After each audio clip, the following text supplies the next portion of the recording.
அண்ணாத்த எல்லாருக்கும் வணக்கம் வைக்கிறப்பா. நல்லா இருக்கிறீங்களா? இன்றைக்கி நம்ம தலைவர் எங்கேயோ போட்டாரு, இந்த கதையை நீ போய் சொல்கிறா அப்படின்னு நம்ம கையில் சொல்லிட்டு போட்டாரு. அதான் இன்னைக்கு நான் சொல்ல வந்துக்கிறேன். சரியா? இந்த நம்ம பில்டெக்கு அருள்மொழி என்னமோ சொன்னாருப்பா. கரெக்டு. இந்த பல்துறை வித்திக்கு பில்டெக்கு அருள்மொழி அந்த அம்மா தான் இந்த கதையை சொன்னாங்களாம். எவ்வளோ நல்ல கதை, நீ போய் சொல்லுப்பா, உன் பாஷையில் சொன்னால் நல்லா இருக்கும் அப்படின்ட்டு என்ன அனுப்பிச்சி விட்டாருப்பா. அதான் இந்த போர்லாம் நடக்குது பார்த்தியா, சண்டை வலிக்கிறான் பார்த்தியா.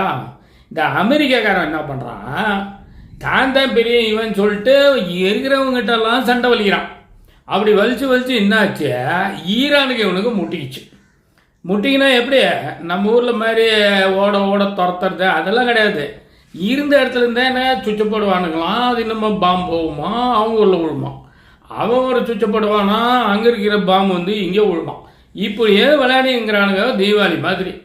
அப்போ என்னாச்சு, ஈரானுக்கு கொஞ்சம் பேக் அடிச்ச உடனே அவன் கெலிக்கிறதுக்கு வாய்ப்பு இல்லாத மாதிரி தெரியுது. அமெரிக்காக்காரன் கெலிச்சிருவான் போலுக்குது.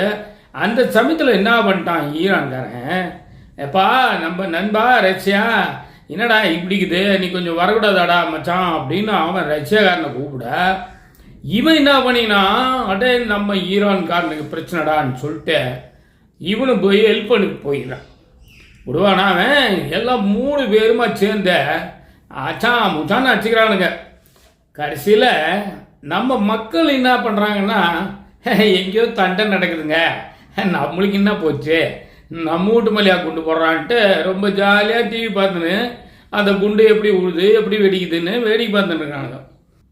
நம்ம கூட இப்போ ரோட்டில் போய் நிற்கிறான், எவனாவது மழை கடிச்சு விழுந்தா நீங்கள் போய் தூக்குறீங்களா என்ன கேட்டால், ஐயோ அது வம்புப்பா, அவன் அத்தை காணான் இத்தை காணாம்பான் கண்ணு முடிச்சுன்னு. அதுவும் நடந்துக்குது. அவன் பரிசை காணான்றான், போனை காணாங்கிறான், கைத்தில் செயின் போட்டிருந்தான்றான். அவனுக்கு கைத்தே இல்லை, அவன் கைத்தில் செயின் போட்டுறாங்கிறான். இதில் சமாளிக்கோங்க. அதுக்கப்புறம் இந்த போலீஸ் பிரச்சனை, இது எல்லாம் தவிர்க்கிறதுதா போட்ட எனக்கு இன்னான்ட்டு அவன் இந்த ஜகா வாங்கிடுறான் நைஸா.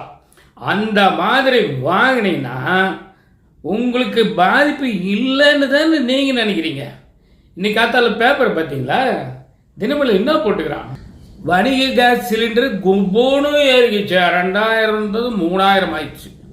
1000 ரூபா கிட்ட ஏறிக்குது. என்ன ஆகும், ஏற்கனவே சண்டை வலிச்சு கப்பல் வரல, அது இன்னமும் 6 முசோ குருமுசோ என்னத்தையோ அதுலேருந்து வரக்கூடாதுன்னு சொல்லி கேஸ் சிலிண்டரு கிடைக்கிறதில்ல. 21 நாள் ஆச்சுன்னா கம்பெனிக்காரன் எனக்கு கவனப்படுத்துவான், டேபா கேஸ் வாங்கலையா இவ்வளோ நாள் ஆச்சுன்னு. இப்போ என்ன ஆகி போச்சு தெரியுமா, 25 நாளைக்கு கம்மியாக நீ புக் பண்ணினா அவனை கொண்டு போடுவான்னு சொல்லிக்கிறான்.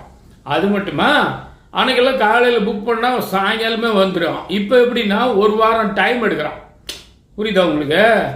அது மட்டும் இல்லைப்பா, பெரிய ஊரில் என்ன ஆகி போச்சு, இந்த ஹோட்டலுங்களை பாதி மூட்டானுங்க. ஏண்டான்னா கேஸ் கிடைக்கலுங்க, நாங்கள் என்ன பண்ணுறது அப்படின்ட்டோம். ஒரு சில இடங்களில் பாருங்கள், தோசை கிடையாது இட்லி தான் சுடுவேன்றான். ஏன்னா ஒரே நேரத்தில் 100 இட்லி சுடலாம், தோசை ஒவ்வொன்றா தான் சுட முடியும், கேஸ் செலவாகுதான் முடியாதுன்ட்டான்.